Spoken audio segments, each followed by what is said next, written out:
Olá você, meu caro ouvinte, seja bem-vindo aqui a mais uma edição do Blue Box Cash. Eu sou o seu host, Rafael Wayne, e eu estou aqui muito bem acompanhado do meu caro amigo, meu ilustre companheiro aqui dessa nossa tardes, Canup Melo. Salve, salve pessoal, como estão vocês? Agradecer já o convite aqui do Rafael, muito obrigado, muito feliz por estar aqui participando desse podcast e vamos lá.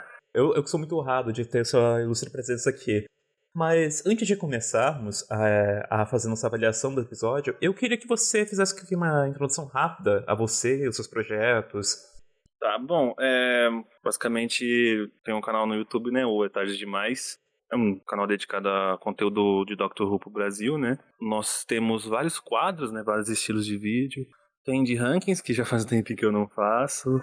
As conversas de Rubia, né, que basicamente é um podcast também editado, né, que sempre tem um convidado, sempre tem um tema. Tem os mini documentários, que são os que eu mais gosto de fazer, mais gosto de produzir. E recentemente temos icebergs agora de Doctor Who, e cada iceberg tem um tema, né, trazendo coisas aí desconhecidas, bem assim, no fundo mesmo da lore da série, né? Coisas assim que provavelmente você que tá ouvindo aí não deve conhecer, que são muito curiosas e interessantes. Fora isso também, eu tô fazendo a análise dos episódios que vão saindo, né? Dessa nova temporada. E é isso, eu convido vocês que se inscrevam lá no canal, assistam os vídeos, deixe o seu like e compartilhe com alguém que não conhece o canal. E é isso, também tem a nossa página no Instagram, que é Tarde Demais. Lá, geralmente eu posto mais review de áudio, dos áudios que eu estou ouvindo. Mas também, recentemente, eu tenho feito memes relacionados aos novos episódios, né?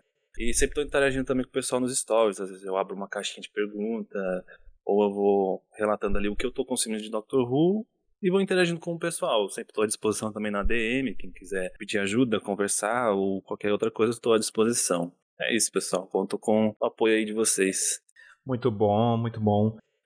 Logo após essa introdução aqui, o nosso Tardes aqui está agora com destino à dimensão dos spoilers. Então, você aí, nosso caro ouvinte, seja você novato, seja você veterano em Doctor Who, por favor, embarque aqui em nossa Tardes, que a sua jornada cósmica está prestes a começar.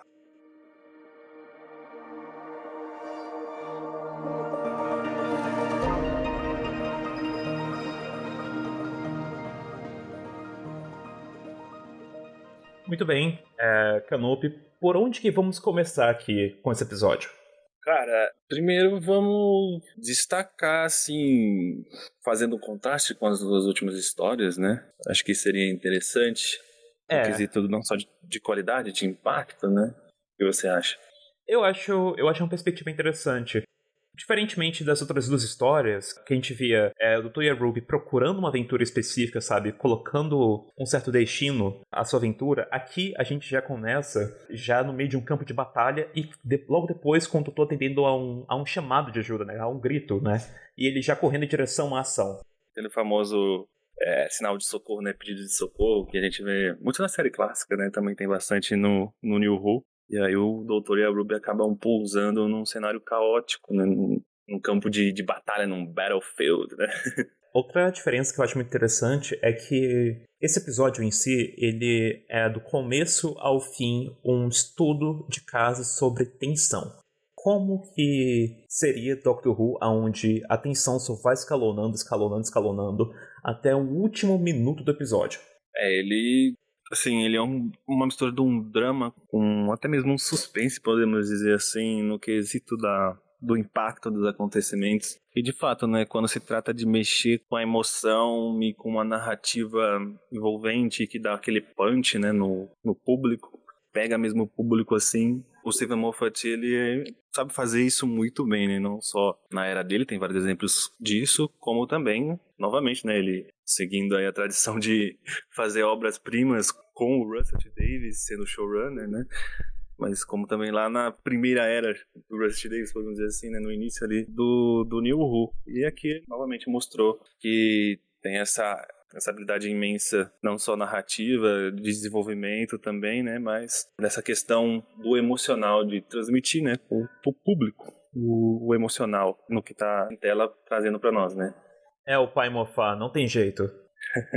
Interessante como também o roteiro, a diferença, assim, comparado com as duas últimas histórias. Esse aqui é um roteiro, ele é simplesmente muito bem dosado, muito bem detalhado, né? Cada elemento ali tem um significado, tem um porquê, tem o seu desenvolvimento. Então, eu até descrevo ele como impecável. Porque, de fato, assim, quanto mais eu penso no episódio, nos blocos separados, nas cenas separadas, né?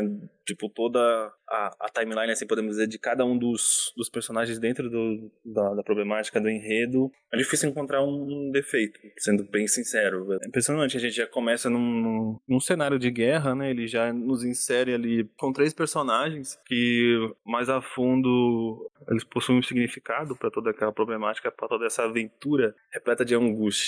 O que eu acho muito peculiar dessa história é que, tipo, como eu falei antes a gente via a perspectiva do Doutor e da Ruby procurando por aventuras específicas, sabe? Procurando se meter em problemas, se a gente vai ser sincero. Aqui não. Aqui a gente já começa com um cenário muito distópico. E eu acho muito interessante como o Moffat gosta de trabalhar, às vezes, com conceitos que, a priori, são antagônicos. Ele trabalha com uma guerra, onde cada soldado também tem, não apenas um soldado, mas também uma figura religiosa, sabe? Nós temos os bispos, os anglicanos ali. Eles não falam sobre os outros soldados como capitão, como comandante e tudo mais. É sempre com uma hierarquia religiosa.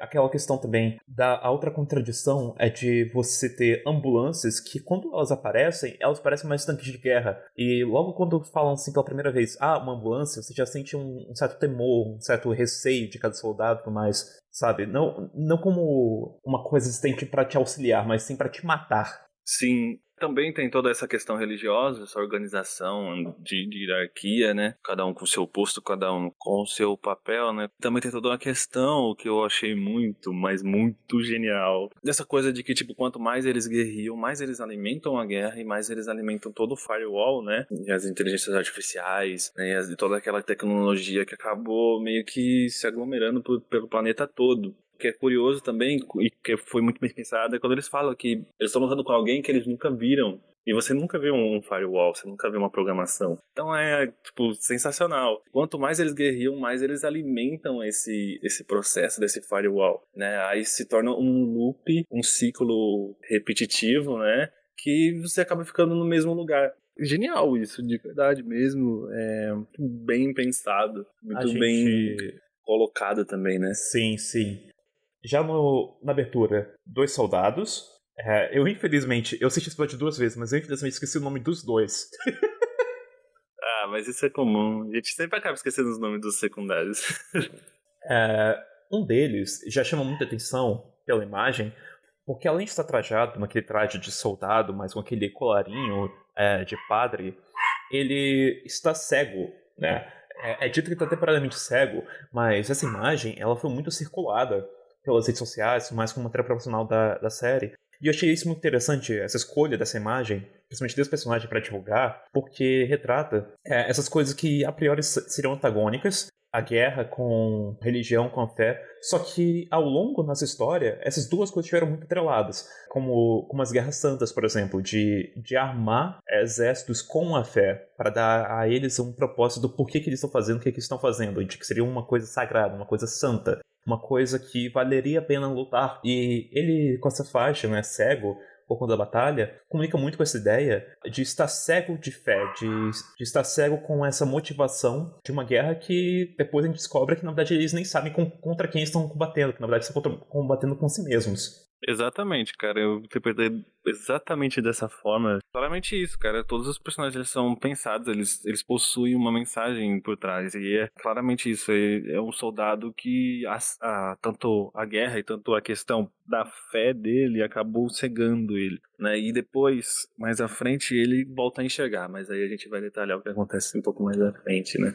E o Moffat brinca muito assim, com o seu estilo de ficção científica, né? Cada soldado já tem implantado um comunicador dentro do seu corpo, então basta eles tocarem assim na pele que eles já conseguem entrar em contato com qualquer pessoa, basicamente. E nós somos introduzidos a filha dele. Vocês lembram qual que é o nome da filha também?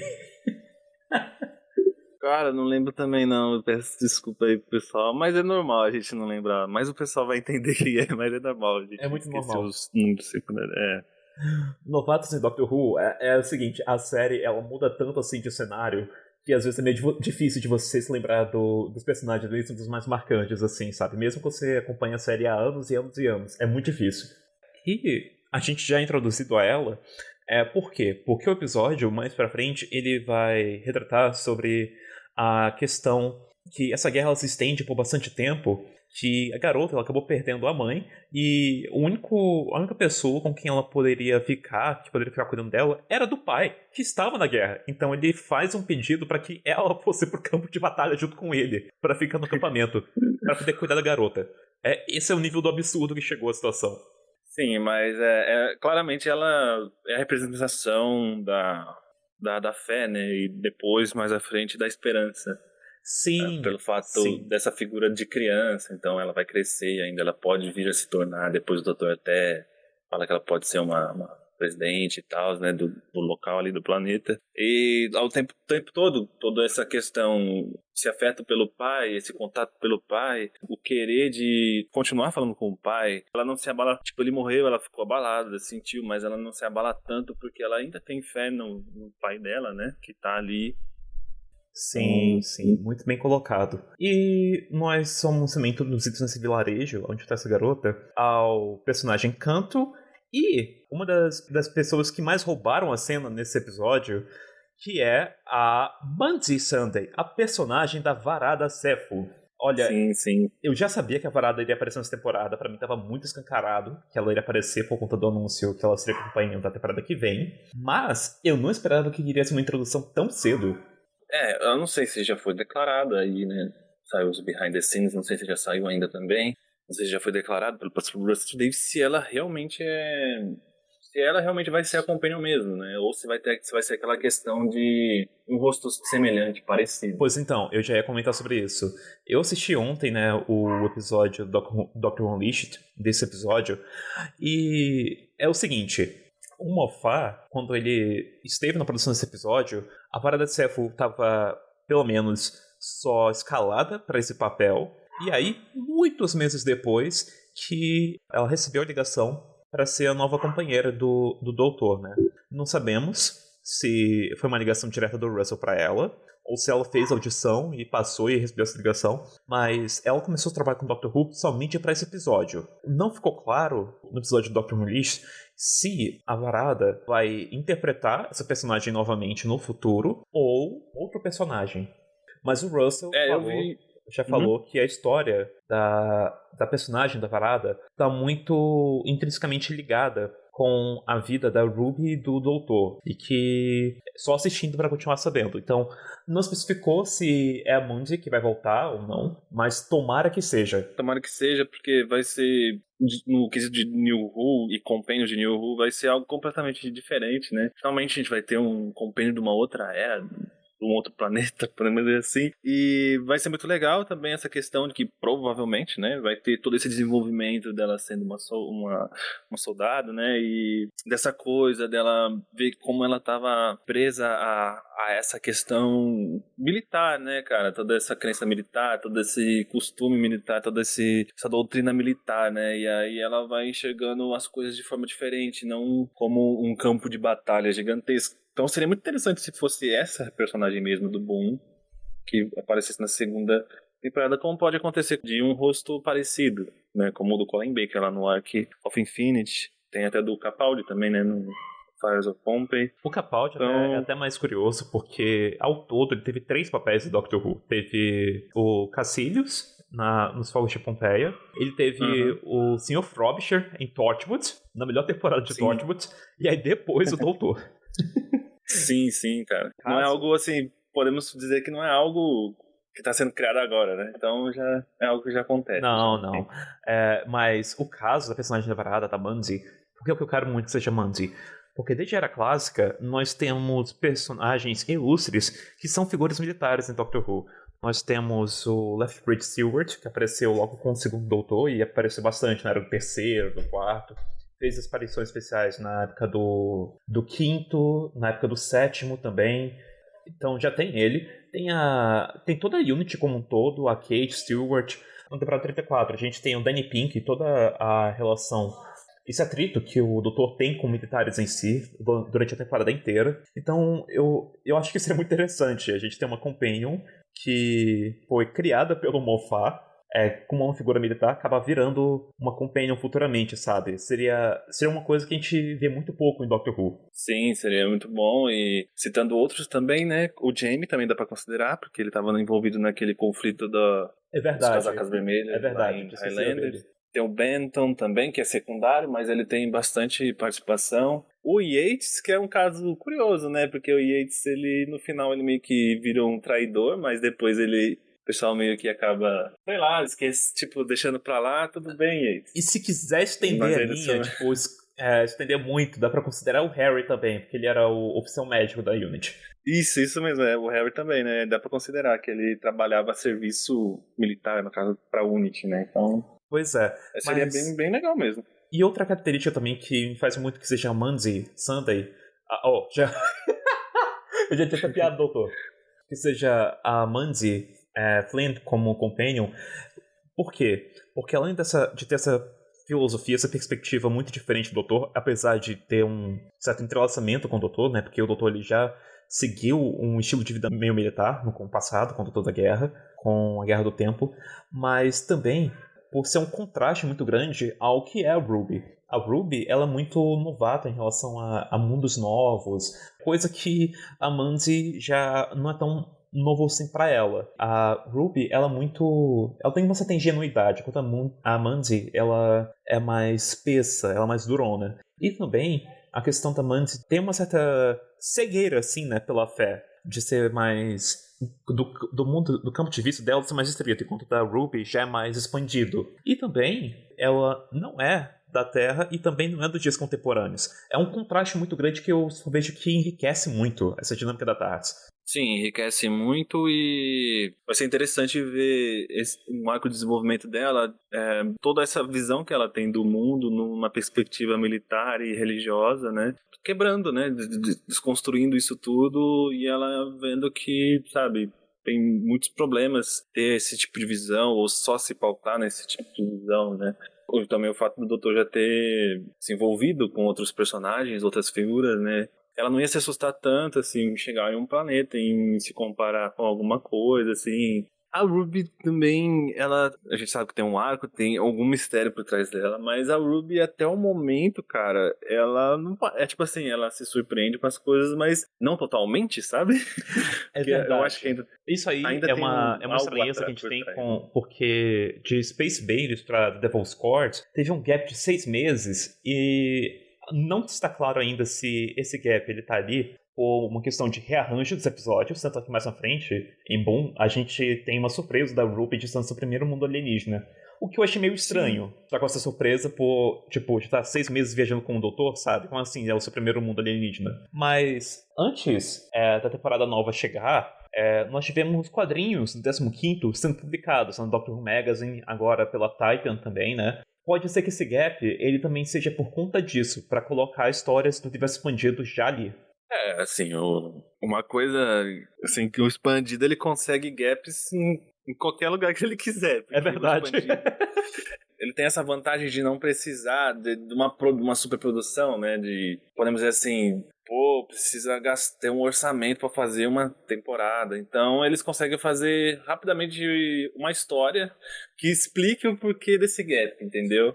Mas uma coisa contradiz tal coisa. Aí eles vão lá e fazem uma outra história para explicar essa contradição. Então, esse que é o lance maneiro do expandido. Assim, fica bem mais maneiro. E eu, no caso, não sei, acho que a primeira HQ, não sei, não lembro o nome. E achei maneirinho, achei legal. Envolve ter um planeta lá, meio que uma pegada meio Happiness Patrol, que você tem que sempre ficar contente. Aí tem uma questão de uns insetos gigantes. Eu achei interessante, achei bem legal. Sim, mas continuando, aqui nessa introdução da Manzi Flynn, a gente tem uma interação dela com o Canto que é sobre a tatuagem dela e tudo mais, e ela utiliza isso como um artifício de ganhar uma vantagem sobre ele ali. Sim, né? Mostrando personalidade dela que, tipo assim, você vê que ela não tá fazendo isso por um outro sentido, né? Mas sim uma questão de vantagem, né? Então pode até se considerar como uma questão de empoderamento ali pra cima dela, do rapaz, né?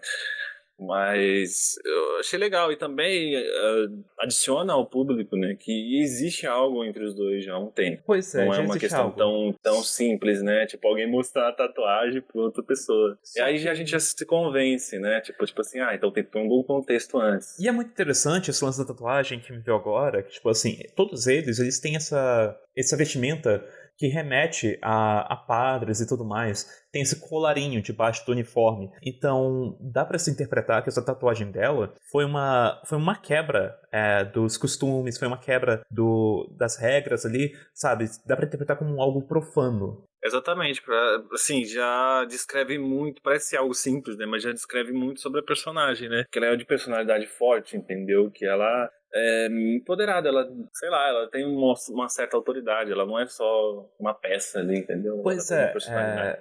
não só isso, mas também ela tem sua convicção religiosa, ela acredita que ela está ali batalhando por conta de um propósito, mas ela também tem sua própria personalidade própria, ela também tem sua própria pessoa além disso, por isso a tatuagem, né? E gera muita curiosidade, atiça muitos olhares, né? Por isso que esse papo da tatuagem circula bastante durante esse episódio, principalmente na relação dela com o Canto. Você pode interpretar que o Canto é um pouco mais purista, mais reservado. Sim, ele é bem mais na dele, né, ele é bem mais formal, assim, já ela é um pouco mais, um estilo, podemos dizer assim, alternativo, né, aquela pessoa que parece que é questionadora, sabe, se tiver alguma coisa pra ela questionar, ela vai questionar. Pois então, Mantis e Flynn pra Companion. Mantis e Flynn pra Companion.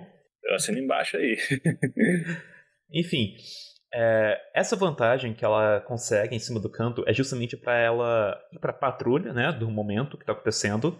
Logo depois que ela circula pra patrulha, a filha do pai que tá cego, ela comenta que, tipo assim, ele gosta de você. E a Mantis, ela fala assim, não é possível, a gente faz uma brincadeira, sabe, não sei o que, é na amizade. É, É tudo na é, amizade. Aí ela fala assim, não, você tá sendo cruel com ele gosta de você, ele é gado. sim, cara, sim. É, mas aí, pô, é legal, né? Esse desenvolvimento durante o episódio dos dois, né? Porque é aquela coisa, o elemento que eles são nessa história, né? O que o Moffat quis transmitir com os dois é meio que o anticlímax do episódio e também representam um casal, o amor num cenário caótico. Algo assim que tá começando a florescer pelos dois, né? E sentimentos também um pouco escondidos e um pouco reservados dos dois, né? Os dois se gostam, mas assim, ainda tá naquela coisa, tá no desenvolvimento para começarem alguma coisa. E assim, por mais que seja algo cruel, assim, infelizmente, né? O cara acaba morrendo, mas eu gostei desse fator anticlímax, porque além de trazer mais peso para a personagem, caso ela venha voltar, né, com mais um traço que pode ser de extrema importância para a personalidade dela, para a construção da personalidade dela, né, também traz toda essa questão de, tipo assim, putz, era algo, é um anticlímax, tipo, cortou assim, pum, o cara morreu, nossa, bem na hora que eles se declararam ali um pro outro, algo assim que poderia ter dado certo, sabe, algo que poderia rolar, então aí isso transmite muito bem pro público, assim, então eu achei bem legal. Essa temática de ainda existir esperança, mesmo em um cenário totalmente cinza, em um campo de batalha cinzento, onde tudo é incerto. Isso meio que foi abordado no último episódio do Moffat, antes desse, Twice Upon a Time. Sim, né? sim. Eu achei isso muito interessante também, porque teve cenas de Twice Upon a Time que apareceram no Doctor Who Unleashed, de Boom. Né? E comunica muito com essa temática, sabe? Principalmente com a Manzi, de estar persistindo naquela luta, porque para ela também existem motivos para ficar lutando, além de sua fé, como as conexões que ela faz, como por exemplo o que ela vê apenas como uma amizade com Cantor, por exemplo. Esse é um dos motivos que ela Sim. tem assim para continuar lutando. Sim, e a gente vê esperança também no outro personagem, né? No caso, o cara que gosta dela. Isso refletindo, ele reflete isso também pra nós, né? Tanto é que ele vai à procura dela quando ele tenta querer saber, né, do paradeiro dela. E aí, onde você tá e tal? E ela deixa meio vago assim a resposta. E aí ele vai à procura dela, né? Então você vê, né, que a esperança dele ali, todo desse cenário caótico, cinza, de guerra, era ela, entendeu? Tipo, era o amor que ele sentia por ela. Então, cara, muito legal. Sim. Esse episódio é tão bem construído que a gente tá aqui a meia hora falando sobre ele e não passamos 10 minutos. Exatamente, cara. Tem muita coisa. É como eu falei, quanto mais eu penso nesse episódio, nos detalhes, principalmente nos detalhes, você vai encontrando mais e mais e mais detalhes, sabe? E olha que eu assisti ele uma vez só. Daqui a pouco eu vou reassistir ele de novo. Pois é. E eu acho que eu vou encontrar mais detalhe ainda. Pois então.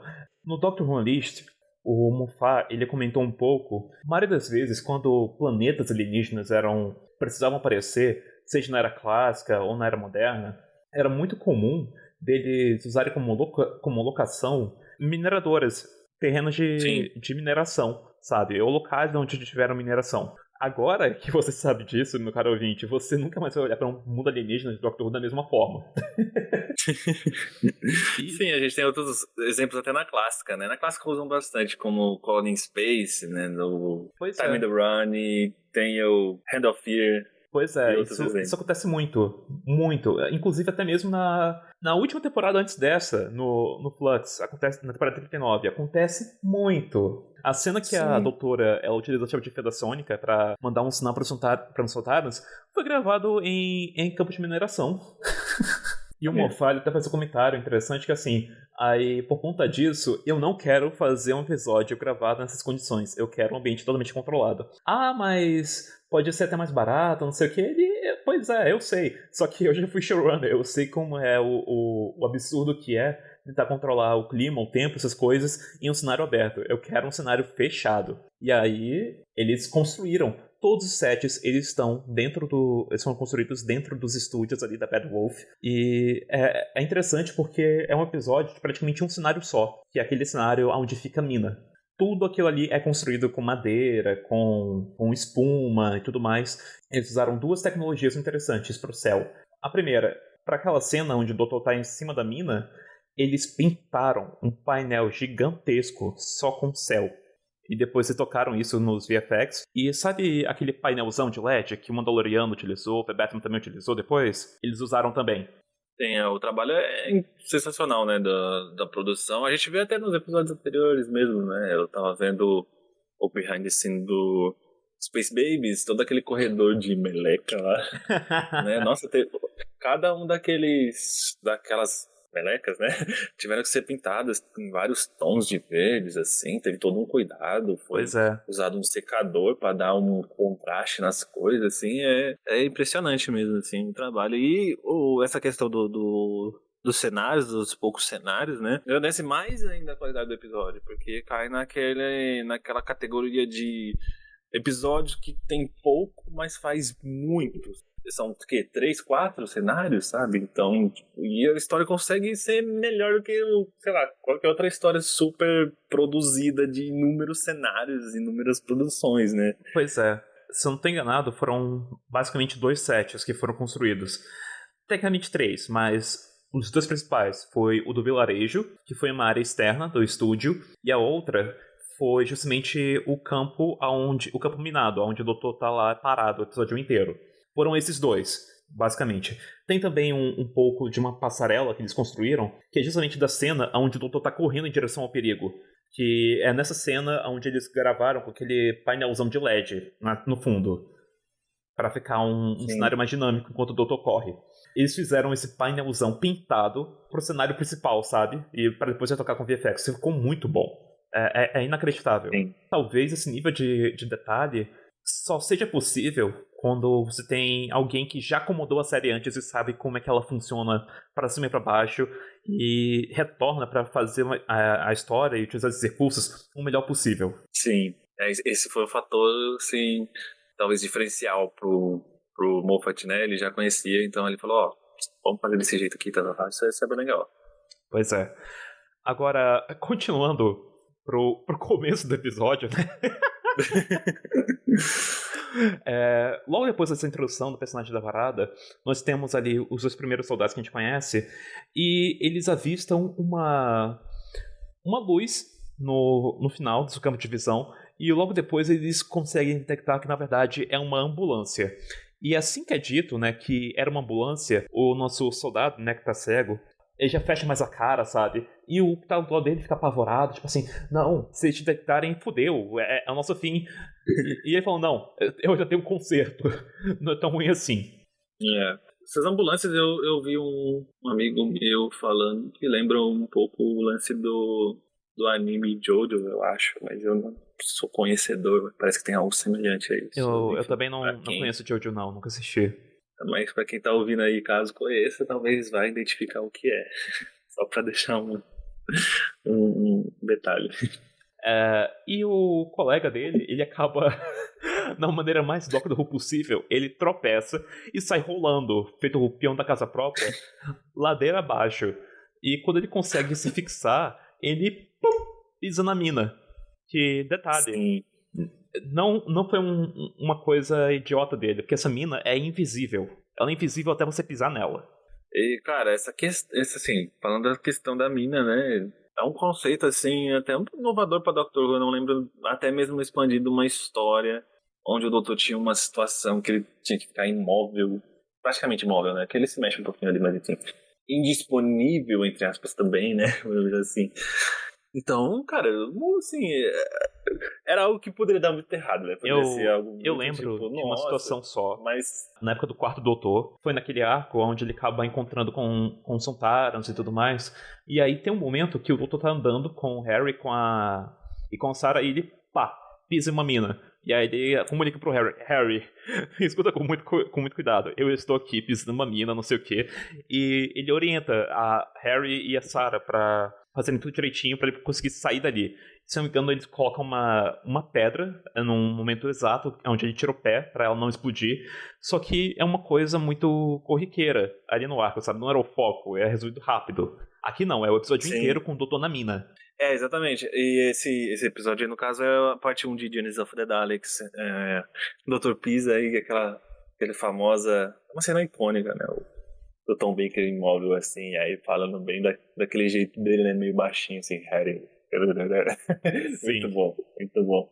E aí nós temos esse soldado que ele pisa na mina, e assim que ele pisa, ele já sabe que morreu. Ele quase que grita fudeu! Mas não consegue gritar, ele evapora antes disso.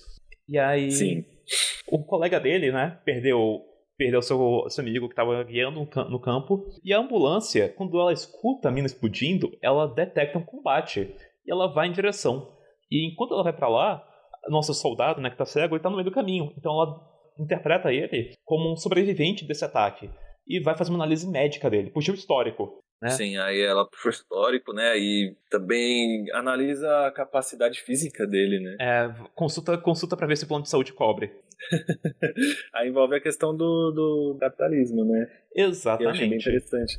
Desse ciclo, desse loop de que, tipo assim, quanto mais eles guerriam, né? Mais alimenta esse sistema. E dá pra refletir, obviamente, né? Na vida real mesmo, na nossa vida, né, cara? Porque a gente o tempo todo tá alimentando o capitalismo, ele também é um problema, também, né? Então, a gente que alimenta e a gente que mantém ele, né, continuando, né? Tipo, cara, eu achei genial essa questão desse ciclo, sabe? E aí falar, nós estamos lutando com alguém que a gente nunca viu. Pois então, mas isso mais na frente é dito no episódio, né, que eles lutam com alguém que eles nem sabem a aparência, que eles nem sabem onde estão, eles especulam que estão na lama, mas isso é muito uma analogia de, tipo assim, além de ser uma guerra muito movida pela fé nos soldados, para que eles não questionem o motivo de estarem lutando, é uma guerra corporativa, é uma guerra por recursos, por colonização, sabe? Colonização para recursos em um planeta inabitado. E aí eles tinham que criar esse medo do desconhecido, esse medo do inimigo desconhecido, que ele pode estar atento em tudo que é lugar.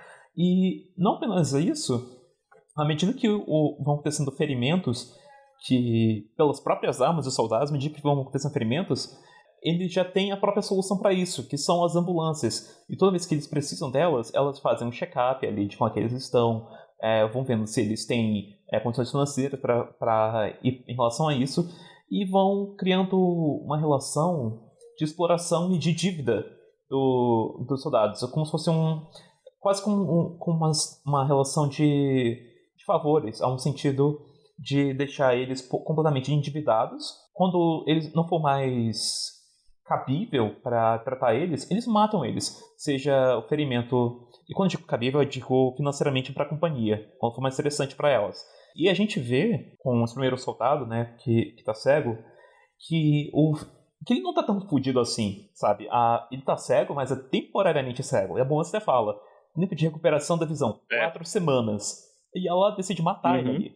É tipo assim, 4 semanas seriam 28 dias de um soldado imóvel, sabe? Seria um tempo onde ele poderia ver a situação que estava realmente acontecendo, abrir os olhos para o que estava acontecendo, de que estavam guerreando com ninguém, né? Então prefere descartar ele logo, para conseguir manter essa fé cega no sistema. Exatamente. E aí entra aquela coisa também, fazendo um contraste com a vida real, com a vida aqui, né? Que tipo assim, né, cara, se você não dançar conforme o jogo do capitalismo, né, você acaba indo de F, né, infelizmente. E quando ele percebe que ele vai morrer, ele manda uma mensagem para a filha dele. E antes ele tinha prometido que iria voltar para casa, né? Só que aí ele percebe, opa, não vou conseguir voltar, então eu vou deixar aqui um recado para ela. E ele só fala 2 palavras: beijos, beijos. E depois a máquina começa a levar um choque, né? Que faz com que o corpo dele colapse em um formato de urna, né? E ele passa a abrigar uma inteligência artificial, né? Que possui traços dele ali para ficar com os familiares. Até a essência dele, as memórias, né, até mesmo a questão dos sentimentos, elas são reproduzidas, e esse fator aí, dessa reprodução na IA, ela é determinante para que aí que entra a filha dele, né, e a fé dela, de que ainda o pai dela tá ali, entendeu, é o pai dela ainda, porque a essência dele tá ali, acaba movendo o pai a tomar todas as ações para a resolução que a gente vai falar daqui a pouco. E isso me lembrou também que é uma forma muito distorcida do testemunho lá de Twice Upon a Time, onde as pessoas nos seus últimos instantes de vida são escaneadas e tudo mais, e possuem suas memórias armazenadas em uma super nuvem, né, podendo abrigar corpos de vidro, essas coisas, que é assim que a Bill retorna, mas aqui quando a gente vê em Boom, com esses containers, com IA, é uma forma distorcida do testemunho, quando você para pra pensar. Ou uma forma daquele mundo, né? Porque aí são vários mundos, várias questões. Poderia ser uma versão protótipo do testemunho, quando você para pra pensar. Exatamente. Dá pra associar também com a questão dos demons, né? Dos coletores de morte, por mais que esse conceito aí foi bem copiado de um áudio do 7º, o Death Collectors. Faz sentido. Assim que esse soldado ele grita enquanto ele tá virando uma urna, o doutor escuta esse grito e ele já abre as portas da escancara, né, e vai correndo em direção ao perigo, enquanto a Ruby tá terminando de se arrumar. E quando o doutor ele pisa na mina, aí ele começa a cantar uma canção para poder se acalmar e adiar a explosão. Essa canção aí que ela é vista em inúmeros arcos da série clássica, né? Ou com assovio, ou com cantarolando. Às vezes é o quarto, às vezes é o terceiro doutor. Sim. Interessante.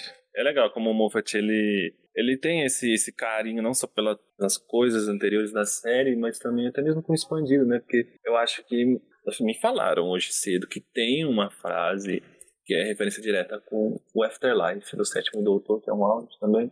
Então, bem legal, bem maneiro isso que ele faz, né?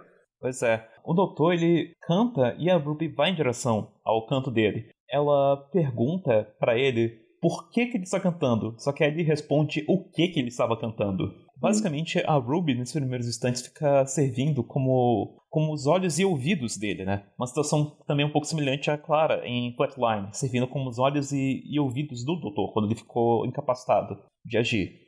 É legal, né? A química entre os dois é muito boa, né? Da Miri com o Enxute, né, cara? Sim, é natural, é algo que você vê que não é para forçar e tal. E aí ele fica naquela coisa que chega até a ser engraçado, né? Talvez os pontos momentos engraçados do episódio. Ele fica pedindo pra ela descrever as coisas. Legal essa dinâmica. Chega um momento que a Ruby, depois de escrever e tudo mais, ela vai atrás de um objeto, de uma pedra ou uma coisa assim, que seja pesado o suficiente para o doutor poder pegar, fazer um contrabalanço da perna dele, porque ele estava pisando na mina na posição de correr, sabe? com uma perna só e a outra estava pendurada. Porque ele estava correndo e parou de imediato para não explodir. Então ele está precisando se fixar firmemente no chão, colocar outra perna. Só que se ele fizer isso, a mina ela vai detectar um movimento e vai explodir. Só que aí ele precisa de um peso para contrabalancear isso. No exato momento que ele se mover, a mina não registrar uma diferença de peso. É o mesmo visto no Genesis, né? Como você tinha comentado anteriormente, lá a pedra. Foi claramente, sei lá, uma referência, né? Mas, Sim. interessante.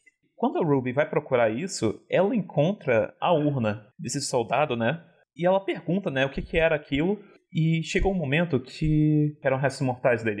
Ela pergunta, né, o que era aquilo, e aí o doutor, ele hesita muito em falar, mas quando ele fala, a Ruby ela fica muito aterrorizada, que tipo, um corpo virou aquilo.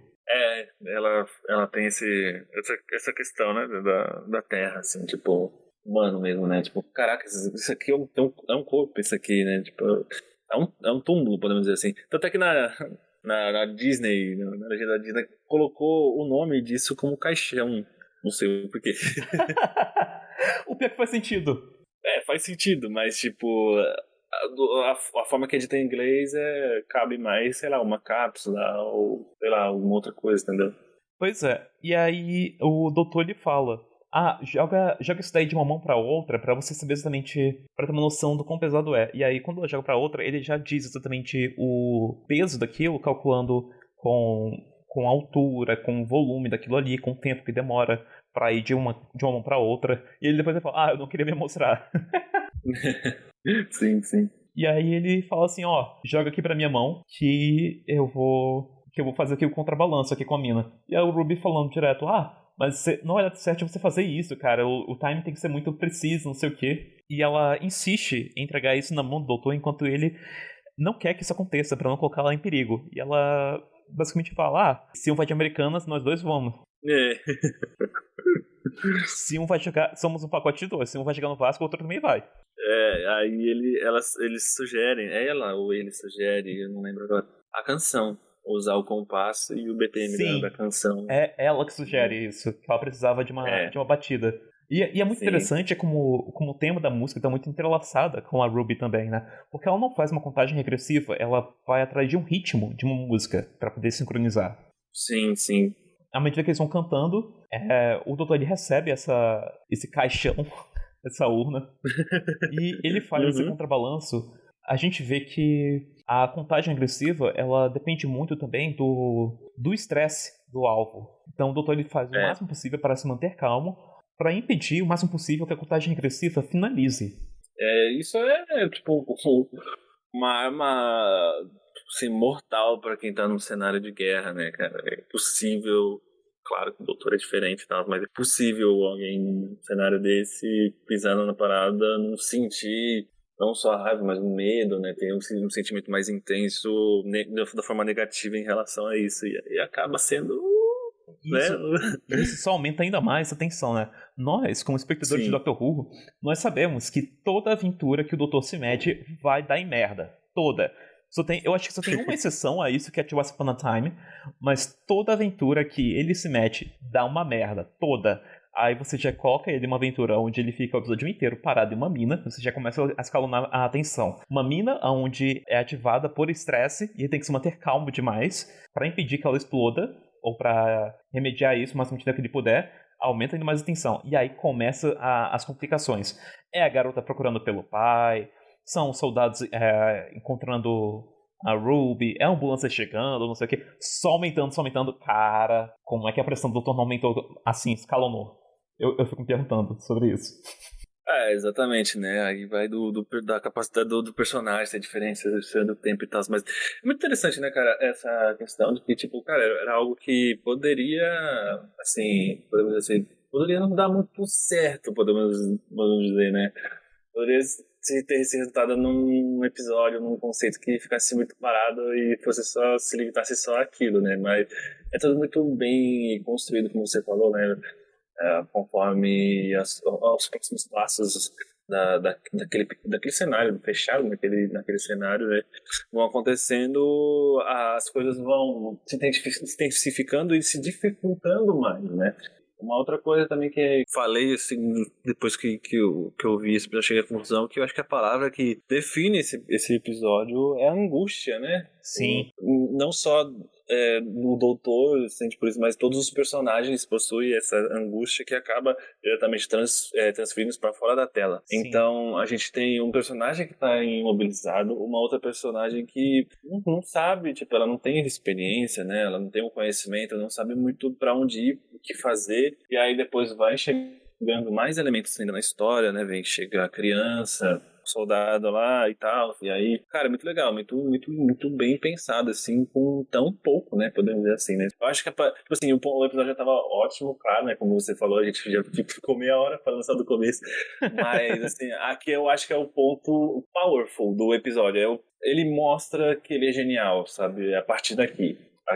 Essa dinâmica. Eu acho que o ponto de virada do episódio é quando a criança aparece, quando o doutor tá em cima da mina, procurando pelo pai, enquanto ele tá segurando o corpo do pai dela na mão pra contrabalanço.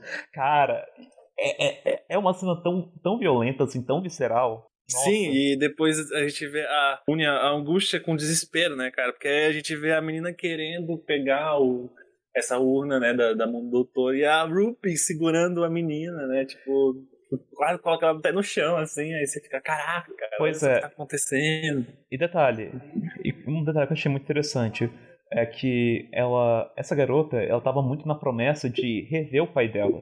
E aí, a gente não sabe o quão ela sabia de como que funcionava a questão das urnas.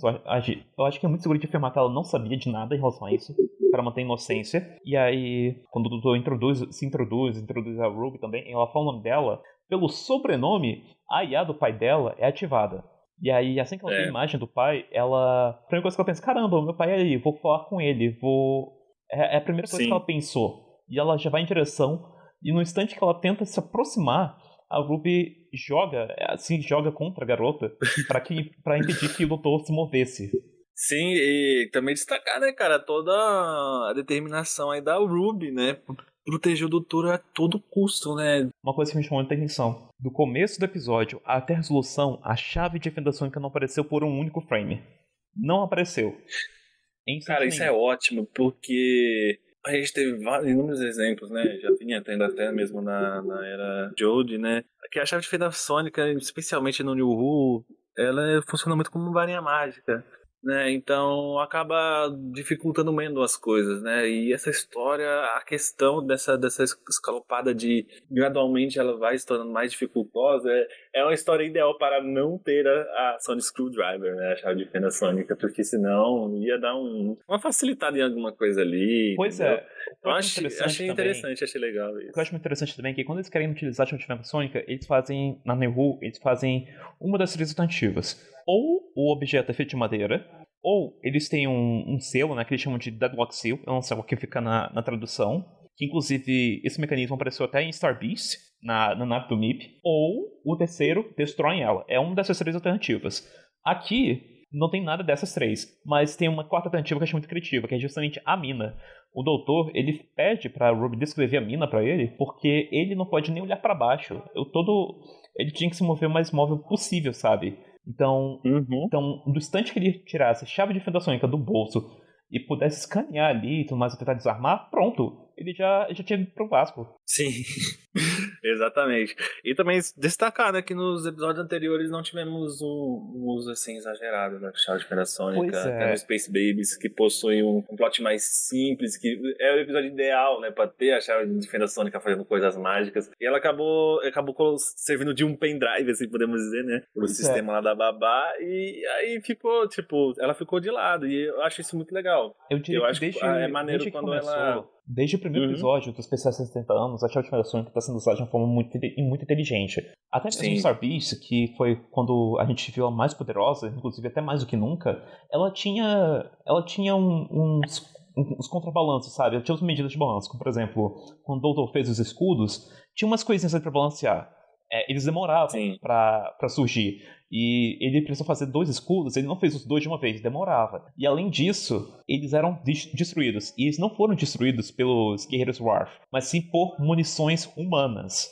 Ou seja, aquilo ali não tancava um disparo Dalek, não tancava. Não, tocava. E outra, eu achei muito legal, assim, mas sai um pouco da temática do coisa, do boom, né? Achei muito irada essa cena do doutor fazendo os escudos, cara, muito irado mesmo. Pois Pareceu, é. lembrou aqueles maneirismos, assim, até mesmo da série clássica, né? Tipo, ele vai e projeta, assim. Cara, achei muito legal. E seria legal também se essa Sonic Screwdriver se mantesse. A gente não sabe ainda se esse mecanismo tem do Stuttgart, né? Mas é legal se mantesse, né? Tipo, se Pois é. aparecesse, provavelmente talvez apareça aí mais pra Desde frente. então, desde os especiais 60 anos, a gente tem usos muito criativos para tirar a diferença sônica, mas usos onde ela não fica desbalanceada com o restante do episódio. Tanto é que até agora ela nunca foi a solução do episódio. Foi só uma ferramenta. Sim, Em cara. Star Beast, ela foi só uma ferramenta. Em Boy Blue Yonder, ela basicamente desaparece junto com a TARDIS. The Giggle, só uma ferramenta. Church on Ruby Road, só destranca a porta e funciona como uma lanterna. Space Babies, Uhum. como um pendrivezão atualizando o software da estação e reparando ela. Devil's Court funcionou para mutar os arredores, inclusive o Maestro.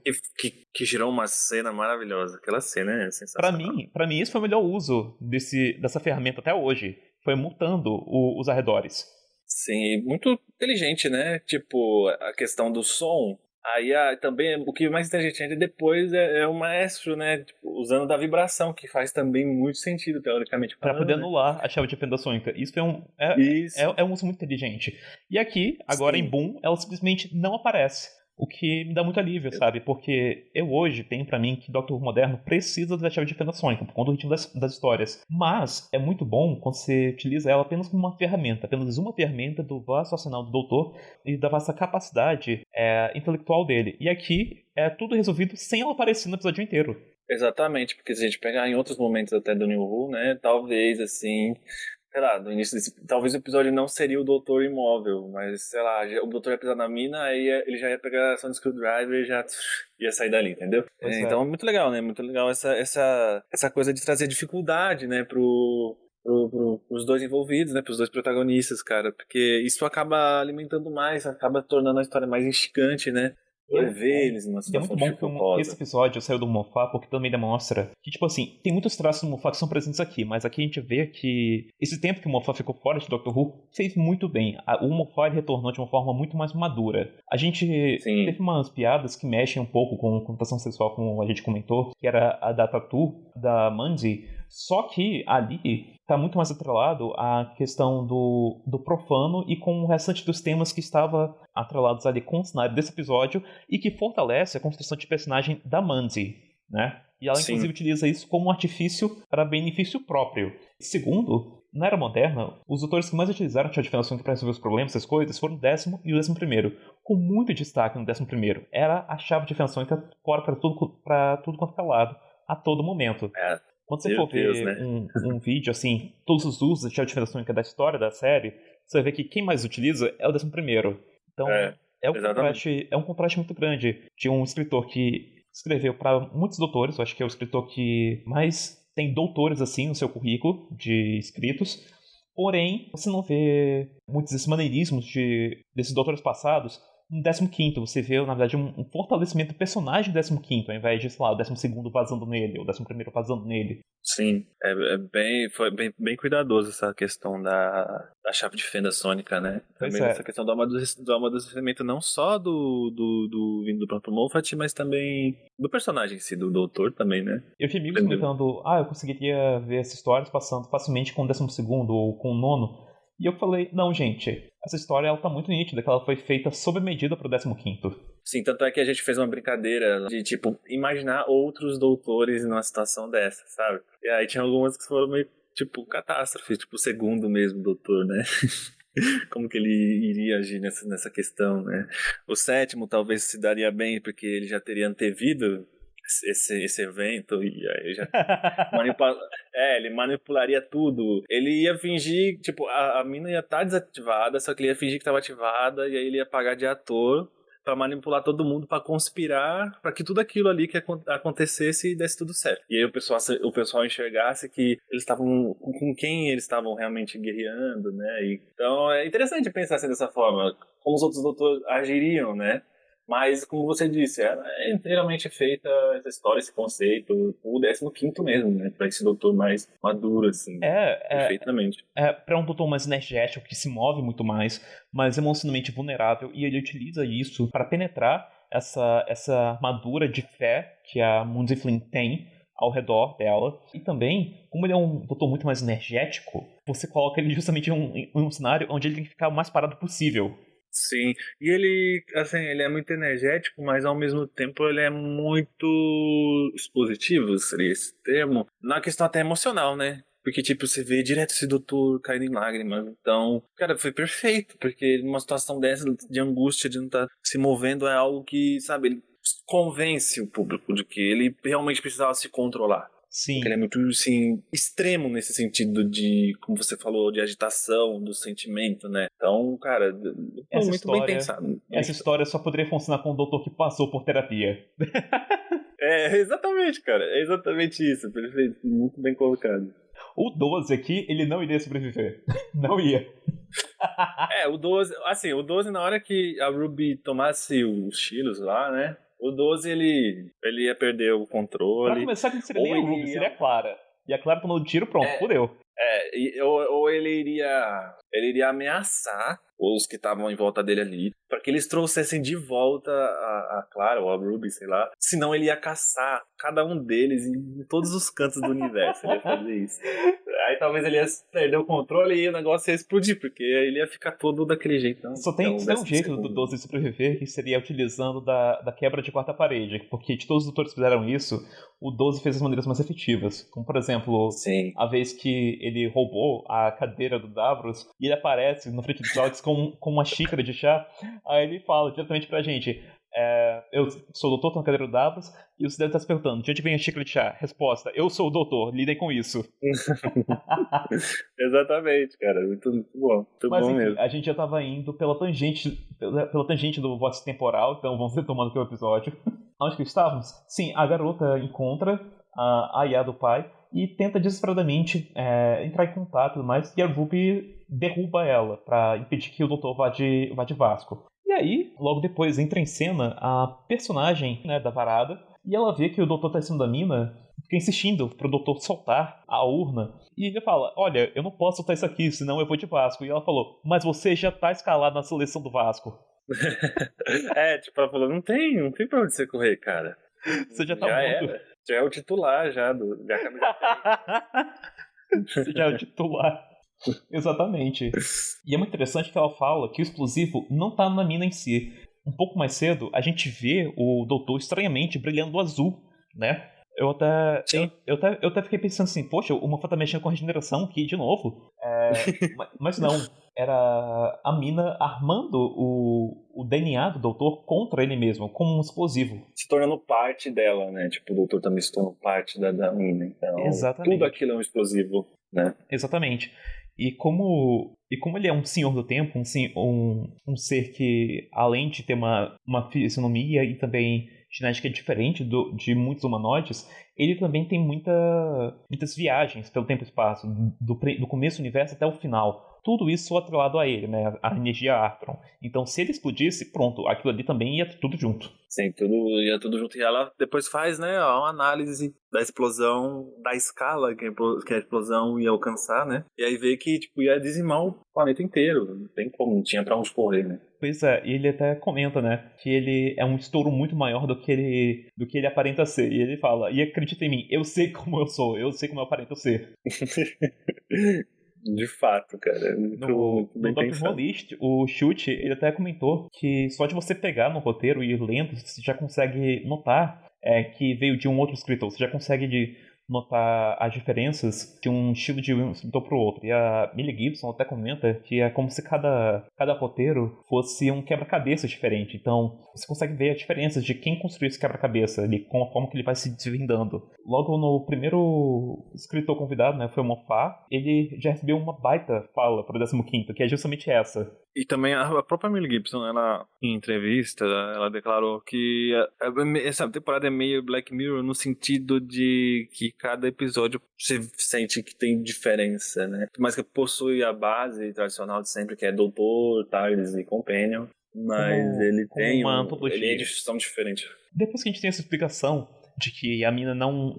Que o explosivo não é na mina em si, que a mina faz o alvo, o explosivo, a Ruby ela insiste pra retirar o Dr. Lead e arranjar uma solução pra isso. A ambulância estava vindo pro doutor porque a Mandy, confrontando o doutor e conhecer ele pra tirar a urna da mão, ela dá uns disparos no braço dele. Ele não vai soltar. Aí ela falou assim, então eu vou fazer você soltar a força. Começou a atirar no braço dele pra que ele soltasse, né? É. A coisa. E aí ele não solta, no caso. Na primeira Aí vez que eu a assisti, Ruby vai- Uhum. eu pensei que ele tava usando a gente da regeneração ali pra manter, ou absorvendo disparos. Só que na verdade não é nada disso. A arma tava muito fraca.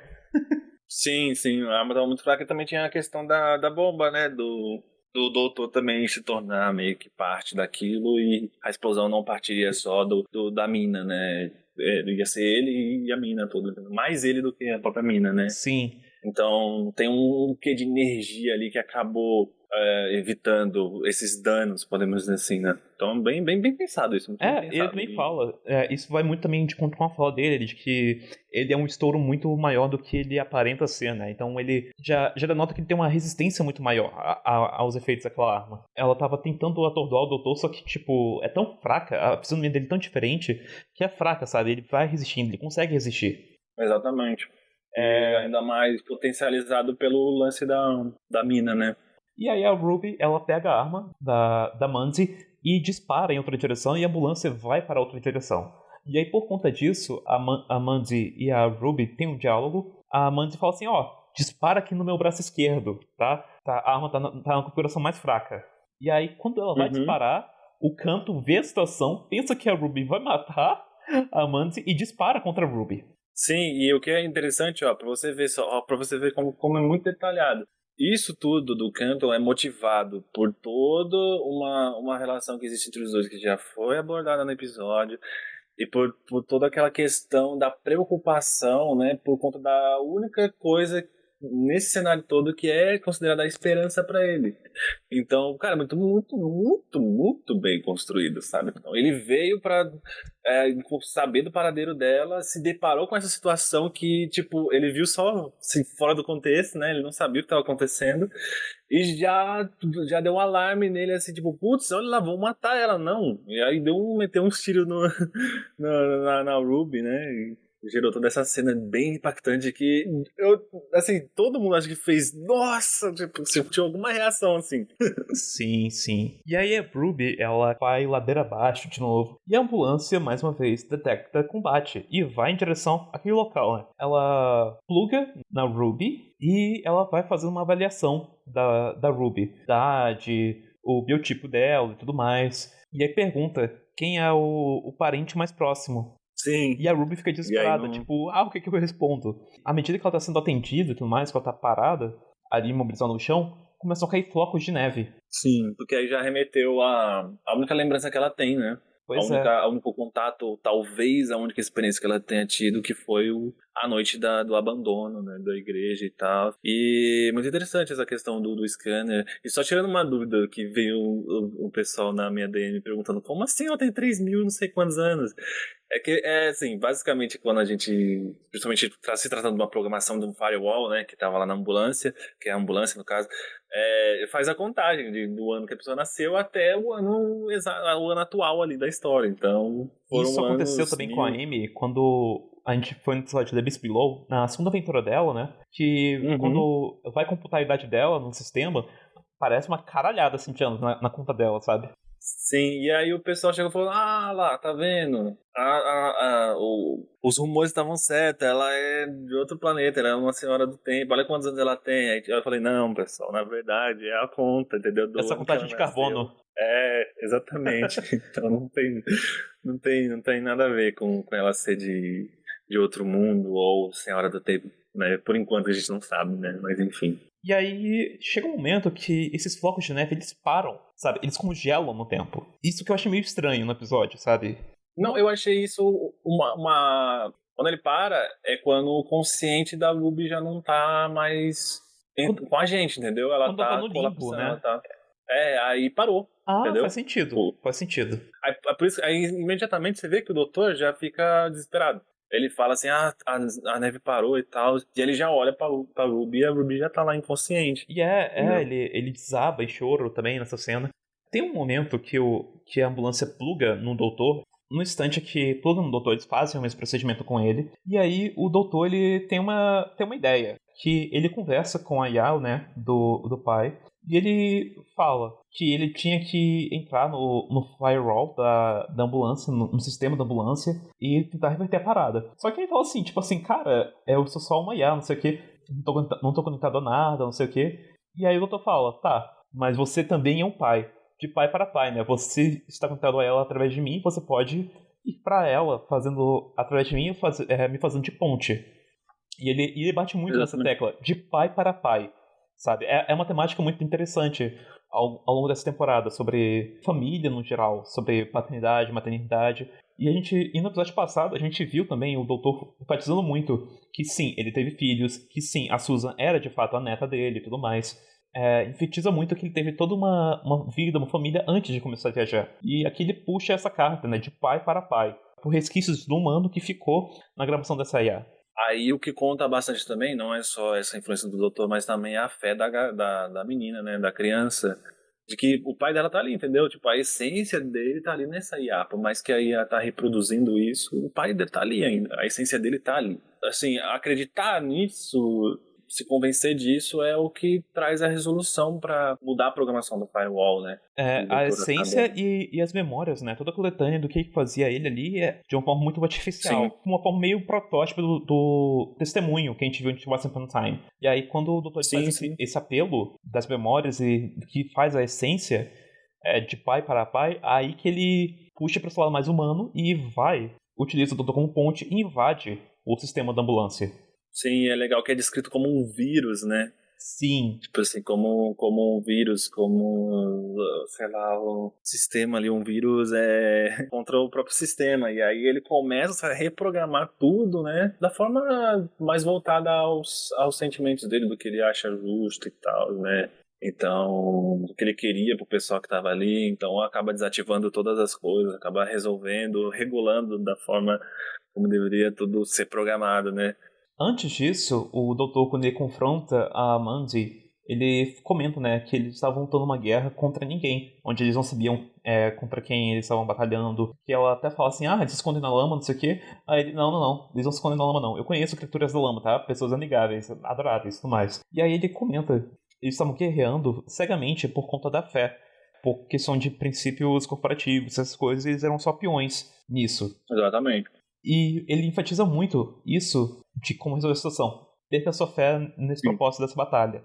Faça isso que tudo isso aqui é resolvido, sabe? exatamente.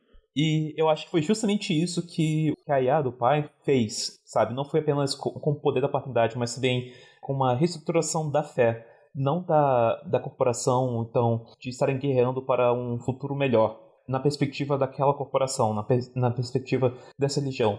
Sim, a fé, no caso, seria a programação, né, do firewall, e aí ele foi lá e acabou reescrevendo, refazendo tudo, né? Então, A ambulância, ela fala que o vírus ele foi deletado, que ele não existe mais. Só que aí que vem minha interpretação, já na segunda vez assistindo, ele foi pra lá como vírus, tipo cavalo de Troia, se vendendo como uma coisa, mas na verdade executando uma outra coisa no background. E aí quando a ambulância tentou deletar ele por conta de uma coisa, ela já tinha sido alterada. exatamente, é bem isso, né? E também a questão da perseverança, né, dessa questão do empenho dele, né, para salvar ali o pessoal que ele ama e tal, né? Então, dá para interpretar perfeitamente dessa forma. E aí, um pouco antes disso, a gente tem a Mandy conversando com o Canto, enquanto o Canto ele tenta auxiliar, penetrando os sistemas da ambulância e reprogramar ela. Só que aí, a ambulância, ela vê isso como uma forma de acabar com o sistema e com a guerra em si, de acabar com os lucros da guerra. Então, ela mata o Canto. Exatamente, ela acaba matando o canto, né? E, pô, assim, esse foi o momento anticlímax perfeito. Porque ele, pô, além de ter construído todo esse desenvolvimento com os personagens que a gente já falou e tal, aí entra um momento chave, um momento mais emotivo entre os dois, né? Um momento que a gente fica mais convencido de que, pô, esses dois se gostam, pô, o cara veio aqui, né, pra saber o paradeiro dela, ele acabou atirando sem querer na Ruby, achando que era uma outra coisa pra proteger ela, e aí nesse momento que um dos dois meio que se declaram, né, pô, aí acontece o anticlímax, que aí é Pois o é. tiro que o canto recebe, né. E aí a Mandy, ela percebe, né? O tanto quanto, tipo assim, de coisas que ela deixou passar por conta dessa guerra, sabe? Isso deixou. Ela não apenas perdeu um amigo, mas também um potencial de um relacionamento e tudo mais, porque ela estava muito focada com essa guerra, então as relações mais íntimas que ela estava fundamentando, ela estava pensando em ser algo mais passageiro, não estava dando muito valor e tudo mais, sabe? Era só uma amizade, era só. É aquela coisa, né? Aquele comecinho, assim, de quando você começa a conhecer alguma pessoa que você se interessa. Aí sempre existe aquela dúvida, né, cara? Será que a outra pessoa também gosta, assim, de mim? Será que ela tem a mesma visão que E eu tem tenho muito a ver também dela com, em com o relação a mim? cenário de onde se conheceram, né? Porque aí pra mim reforça que Sim. eles se conheceram dentro da guerra. Então pra ela é uma coisa que tava muito desprovida de esperança, que talvez não fosse valer tanto a pena, porque a qualquer momento qualquer um dos dois poderia morrer, que seria algo Alimenta passageiro. mais essa. Então Alimenta talvez mais ela essa. falava pra ela a si mesma, tipo assim, é só amizade, sabe? Pra não se atrelar muito a isso, e ela pensava que ele enxergava isso também da mesma forma, só amizade. Alimenta esse pessimismo, né? Podemos dizer assim, né? Acaba Exatamente. alimentando um pouquinho esse pessimismo. Falei, tudo metricamente pensado, né? Maneiro. Exatamente. E aí nós temos, né, a pane no sistema, alguém me disse que pendurou. E todas as ambulâncias ali, elas, por conta do cavalo de Troia, elas são reprogramadas e passam a cumprir um novo propósito, que é justamente de curar os feridos, sabe? Independente dos fundos monetários, independente da guerra e tudo mais. Que foi uma sacada muito boa, né, cara? Porque, assim, no momento que a Ruby recebe o tiro, todo mundo já imaginou que, lá vem a coisa mais clichê do mundo, a gente vai saber que a Ruby vai voltar. Mas foi de uma forma tão inteligente, de uma forma tão inesperada que a gente não esperava, que convence muito, mas convence muito, muito, assim, a forma como a Ruby acabou se recuperou, né? Por todo o contexto, por todo o que aconteceu, por todo o sentimento envolvido, né? Então, velho, é muito, muito bom. E eu acho muito interessante também que, por 2 episódios seguidos, o Doutor ele não foi a solução do problema, sabe? No dos Beatles, ele chegou perto a derrotar o Maestro, mas não foi capaz disso. Mas sim, quem resolveu isso foram justamente John Lennon e Paul McCartney. E aqui, o Doutor ele seria impossível pra ele de resolver o problema porque ele estava parado o tempo todo. Exatamente. E aí que é a cereja do bolo desse episódio é essa sensação o tempo todo de angústia, né? Dificultando mais, trazendo situações mais dificultosas em níveis maiores e maiores e maiores, né? Mas, tendo dito Excelente. isso, eu acho que o episódio, ele tem um ritmo muito bom, ele tem um passo muito bom. Eu não senti o tempo passar das 2 vezes que eu assisti ele. Porém, eu acho que ele se beneficiaria ainda mais com um acréscimo de 5 minutos. Para ter um pouco mais de tempo de respiro, justamente com a questão da IA, do pai da garota, produtor, se conectar melhor com aquilo e de construir essa ideia do cavalo de Troia. Porque eu só fui conseguir ter essa interpretação direitinho do Cavalo de Troia na segunda assistida, sabe? E a gente sabe que muitas pessoas vão Sim. assistir isso de uma vez. Poderia assim ganhar, né? Poderia ter tratado mais assim, apresentado mais sobre, ter tido mais esse contato assim da IA com o doutor, né? Para ele ter até absorver um conhecimento ali de com quem ele tá falando, né? Que ele até então não conhecia o cara, né? Pois Mas, é. mas assim, eu não sei, cara. Eu acho que tá tudo muito bem encaixadinho, muito bem detalhado, tudo muito bem pensado, pra tudo ter um propósito. Então, eu não sei, É cara, um assim. caso de um episódio que eu vejo que nenhum das cenas ali tá por acaso, tá tudo muito bem encaixado, mas eu acho que ele podia ser um pouquinho maior, não muita coisa, mas só um pouquinho. Por questões de minutagem, né? A gente tá até estranhando, né? Geralmente os episódios estão tendo 45 minutos, antes tinham 50, às vezes beiravam até 1 hora, né? Pois é. Então, de fato, assim, pela qualidade, a gente esperava um pouquinho mais de tempo, mas acho que pelo que foi entregue, foi tudo entregue na dosagem certa, assim, eu não tenho, acho que nenhum ponto a reclamar desse episódio, nada, nenhuma cena, sabe? Tipo, é impressionante, assim, de verdade. Não, e o que eu tinha pra reclamar, na segunda assistida já foi resolvido, sabe? Então, quando tudo é resolvido e o doutor consegue sair da mina, né, por conta da invasão do cavalo de Troia no firewall da companhia como um todo, tudo que estava ali era da mesma companhia, as ambulâncias, a mina, as armas. Então não foi só uma reprogramação nas ambulâncias, mas também uma invasão do sistema de toda aquela companhia, né? Uma derrubada daquele sistema capitalista. Mas logo depois disso, o doutor ele começa a comentar, né, como que essa situação foi resolvida. A minha única reclamação que ainda persiste, e isso não é culpa do Moffat, mas em relação à edição do episódio, edição de música e som, porque a música que toca é a mesma música de quando o 14 vê pela primeira vez o Nova Tardes. É literalmente a mesma coisa. Mesma música. É sério? Nossa, pra mim passou despercebido. É porque eu não sei, porque eu acho que talvez por causa da emoção da cena, que eles vão falando, aí ele cita a frase lá do escritor lá do livro lá, né, sobre o amor e tal. Pois Mas é. passou despercebido. Eu acho que foi por conta da emoção da cena, da emoção que eu tava querendo transmitir com a cena que colocaram a mesma música, mas essa música pra mim ela tá tão tematizada com o deslumbre da Tardes em si, da capacidade dela, que não dá pra desvincular. Talvez aquela coisa assim, né? Daqui a um tempo a gente vai ter reassistido várias vezes essa temporada ou os episódios. Aí a gente já vai se acostumar ou já vai meio que decorar, entre aspas, né?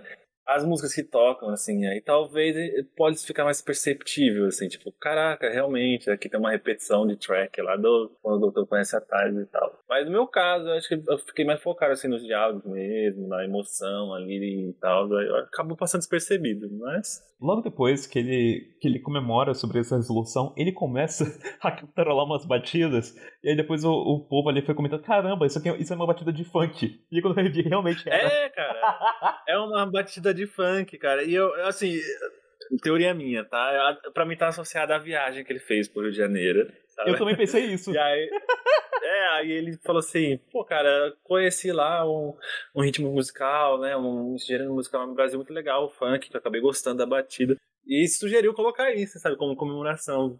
Claramente é um funk, é o tchu-tcha-tchu-tcha, né? Eu tô achando que o chute, ele acabou recebendo ali nas redes sociais, no Instagram, Twitter, essas coisas, um meme do povo dançando ao tema de Dr. Who na versão funk, e ele pensou, porra, maneiro, Moffat, Sim. deixa eu improvisar um negócio aqui. Exatamente, cara, exatamente. Claramente uma referência pra nós aí, né?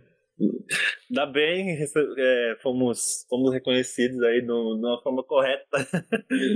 Brasil Mentioned. É isso. Foi muito do nada, mas é um tipo de coisa, é uma ação que eu só conseguiria imaginar com o 15º. Ainda mais com esse contexto que o Chute passou as férias aqui no Brasil. E ele é todo, como você falou, né? Ele é todo agitado, ele tem essa essência mais jovem, assim, de cantar música, né? Por exemplo, quando eles chegam lá em 63, no episódio anterior, né? Eles ficam lá na faixa, zoando, fazendo uns passos assim e cantando, sabe? Então, e realmente é bem ele. É que o 15º, ele, por personalidade, é o doutor mais jovial de todos. No sentido de, tipo, agir feito um adolescente, praticamente. Ele lembra muito um adolescente. Sim. O pessoal associava muito isso ao Matt Smith, mas no meu caso, assim, o que eu vejo, o Matt Smith, ele tipo, não que o Chute não seja, mas o Matt Smith você vê que ele tá mais voltado pra uma caracterização de um alien, assim, né? De um cara esquisitão mesmo, sabe? Agora o Chute também, né? Tem essa questão bem alien, mas como você falou, associa diretamente com um adolescente. Mas no caso do 11º, a atitude dele era muito mais infantil, literalmente infantil mesmo, nesse sentido.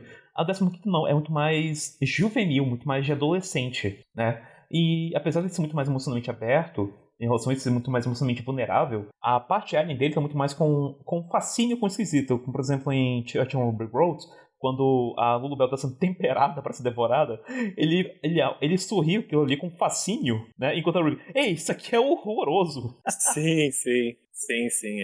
A gente consegue pegar essa coisa, questão mais alien dele, sim. Cara, pra mim, até agora o Enfield tá sendo um doutor, assim, nossa, excepcional, perfeito. Eu não consigo entender também as críticas aí que algumas pessoas estão fazendo, né? Porque, cara, nossa, tá me convencendo muito, assim. Ele tem um trabalho facial sensacional, né, cara? Tipo, as expressões que ele faz. E esse episódio mesmo traz à tona isso, né? Porque tem muito foco, assim, no rosto dele, as reações na hora que a Ruby sofre os tiros, né? Então, nossa, sensacional, cara. Tipo, pra mim, nossa, muito bom. Né? Esse episódio ele faz uns close-ups assim, mais frequentes, por conta da tensão que vai subindo. Inclusive, esse foi uma crítica que eu fiz muito na era do Chibnall, que direto a gente tinha close-up assim na cara, que dificultava você fazer uma leitura da emoção dos atores, quebrava a imersão. Aqui não. Aqui foi utilizada a favor da história, intensificando a tensão que estava acontecendo.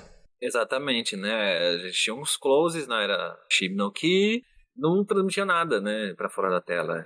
Às vezes era coisa assim, simples. Agora, nesse caso, não. Nesse caso, existe todo um trabalho facial. Até mesmo da Ruby, sabe? O pessoal até brinca que se você ficar pausando, assim, frame por frame avançando, você sempre vai encontrar um meme novo em relação a Millie Gibson, né? Que ela tem um facial muito forte, assim. Então, esse é um ponto muito positivo por esses dois atores que estão fazendo os protagonistas, né? E aí, logo no final, a gente vê a filha e a Yá do pai, né, olhando pro céu do mundo, e aí o doutor tá contemplando junto com a Ruby, ele, tá bom, tá na hora de partir. Ela, ué, isso daqui é 2 minutos. Cara, eu associei isso muito com uma atitude tipo do Sexto Doutor, sabe, com a Perry, tipo, tá bom, vamos embora. Já foi, tá bom. Bem isso. E aí o doutor, ele fala, tipo assim, eu vou ficar voltando, hein? Eu vou ficar voltando de vez em outra, vou ver como é que tá aqui o progresso, como é que tá a situação aqui com vocês. Ele meteu uma de primeiro doutor. One day I shall come back. Exatamente.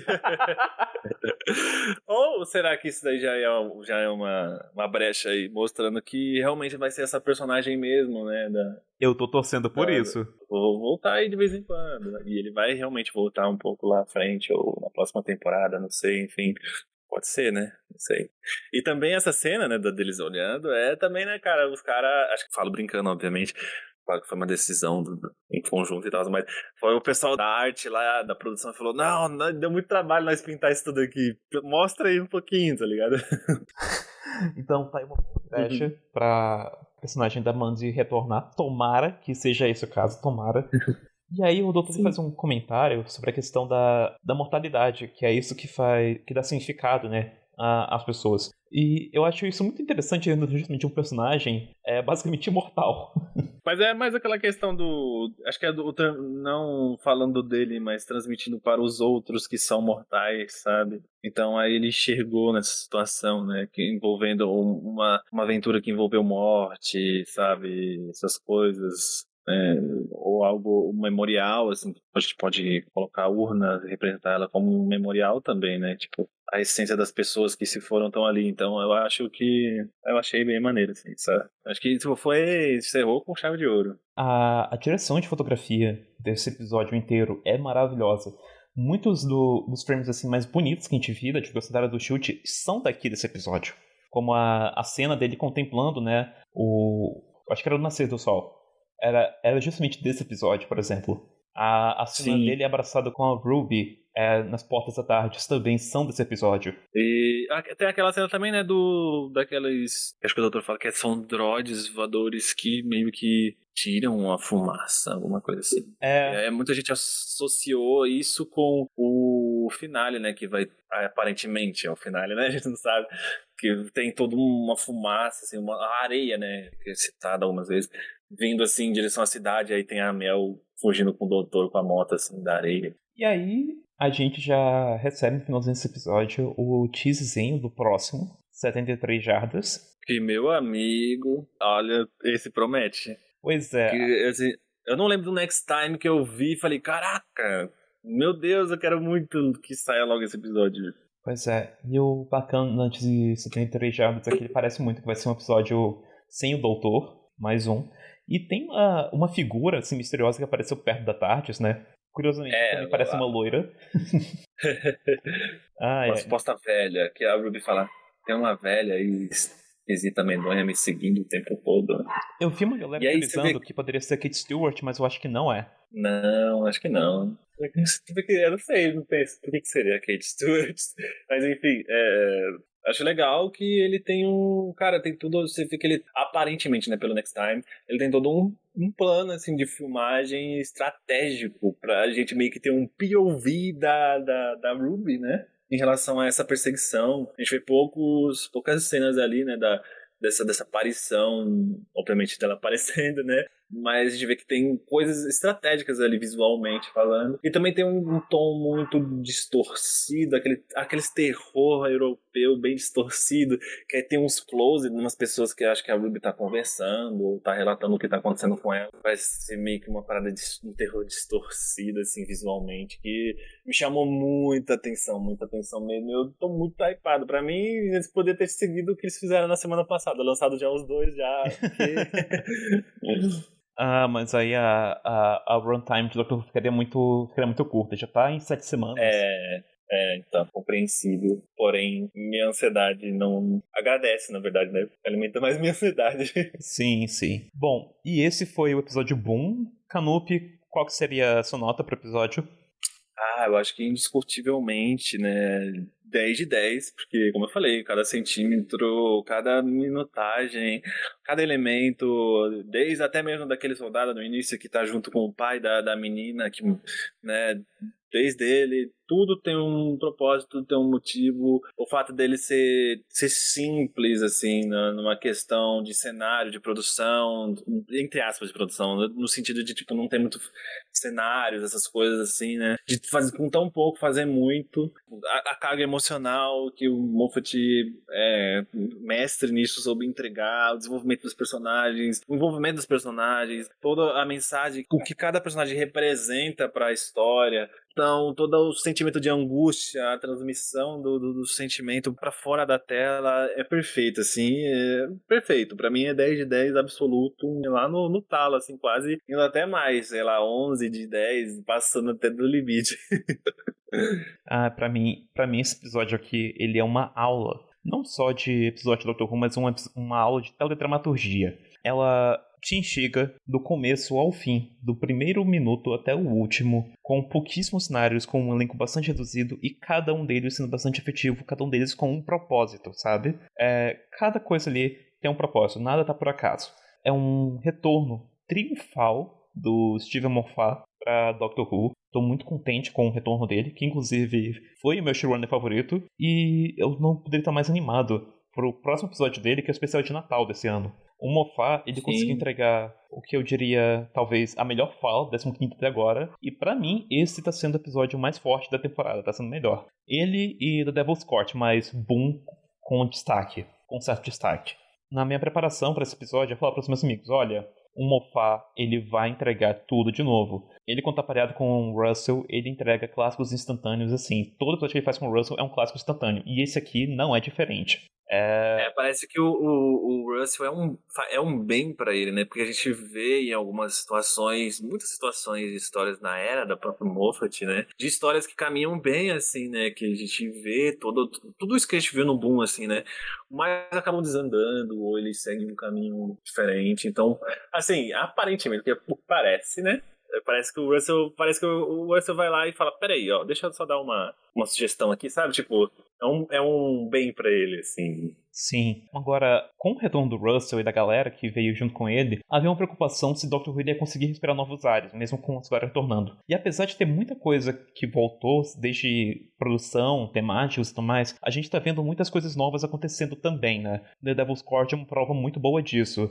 E Boom também não deixa essa bola cair. É uma prova de que o Steven Moffat ainda tem muita coisa para escrever de Doctor Who, tem muita ideia ainda para virar excelentes histórias, que ele tá mais maduro em relação à escrita, tá muito mais maduro como um teledramaturgista, e para mim, Boom talvez não seja a melhor história do Steven Moffat, não sei se é, mas com certeza é a melhor história de Doctor Who depois de Heaven Sent. No meu caso, eu acho Heaven Sent melhor, né, porque ela é transcendentalmente espetacular, mas Boom tá no hall ali das melhores histórias do Steven Moffat e do New Who também, né? E outra... Eu vou ser usado, tá no top 5 de melhores histórias de Doctor Who como um todo. Como um todo eu não sei, né? Porque ainda mais contando se for contar expandido também, aí acho que é complicado, mas do New Who em si é um dos... Assim, é uma se tornou aí uma dos titãs aí, podemos dizer assim, de Doctor Who, né? junto com as grandes histórias, desde o New Who, sei lá, Heaven Sent, você pega, aí pega da clássica Caves of Wonder Zone e vai, entendeu? Vincent and the Doctor, então tá junto ali com, se tornou mais um desses titãs, assim, podemos dizer assim, dessas histórias, né? E o pessoal tá cumprindo muito bem, né, como eu ouvi falar, nesse papel de inovação, porque já começa com Devil's Code, que nunca tinha sido tratado, cara. Assim, era um tema que o Doctor já devia pro seu fã há muito tempo. Algo envolvendo a música, nem na série clássica tem, sabe? Tipo, como conceito central, revisitando um cenário musical, então já trouxe algo de inovador, de diferente, e agora o Boom, que é totalmente inovador, a gente nunca teve o caso que você citou, né, o exemplo, mas assim, inteiramente focado em uma história onde o doutor tá praticamente imóvel, né, algo genial, e da forma como foi tudo trabalhado, gostando muito. Só o Space Babies, né, gente, que ainda assim traz um quê, né, de diferente no quesito da estranheza, essa coisa de bebês falantes, essas coisas de monstros de meleca, aquele típico pastelão de Doctor Who, né, mas acabou sendo diferente também, né, pro bom ou pro mau sentido, aí vai depender da pessoa, o que a pessoa achou do episódio, né. Então, olha, muito legal, cara, tô muito hypado aí pra eu não sei se vai ter o mesmo efeito que teve com Blink, mas eu já tô vendo que no futuro muita gente vai introduzir novas pessoas em Doctor Who com o episódio Boom. Tô vendo isso já. É verdade, isso é verdade, pode ser que aconteça com o Boom, né. E aí é aquela coisa, novamente, né? Eu adoro o Blink, muito bom, uma obra-prima, claro, mas não é o recomendável para você introduzir a série, na minha opinião, né? Na minha visão, por conta da falta dos elementos principais aí para a pessoa já introduzir, entendendo o que é a TARDIS, como que funciona a dinâmica da TARDIS, das viagens no tempo, né? Então, o mesmo acontece com o Blink, mas, assim, sem sombra de dúvidas, são episódios espetaculares, assim, que a pessoa que nunca assistiu o Doctor vai assistir e vai adorar. Bom, esse foi o nosso comentário, né, sobre o episódio Boom.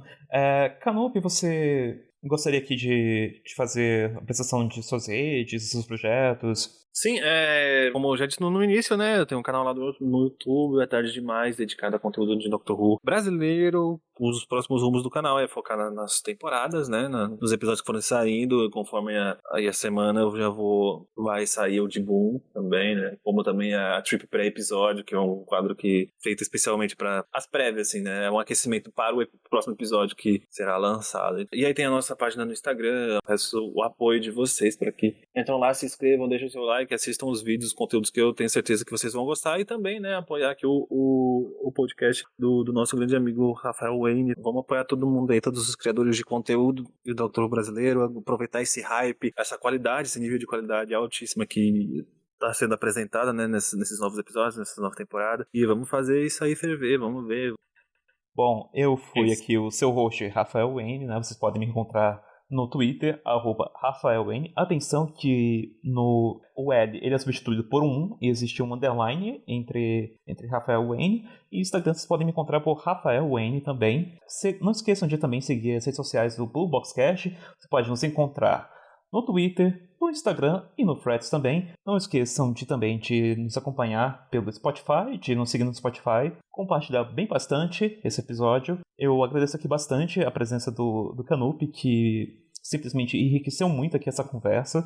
Esse podcast não teria sido possível sem você aqui. Eu que agradeço, mano. Obrigado. E é isso, pessoal. Muito obrigado. Nossa tarde aqui está aterrissando de volta. Nossa jornada termina por aqui. Mas semana que vem estamos de volta falando sobre 73 jardas.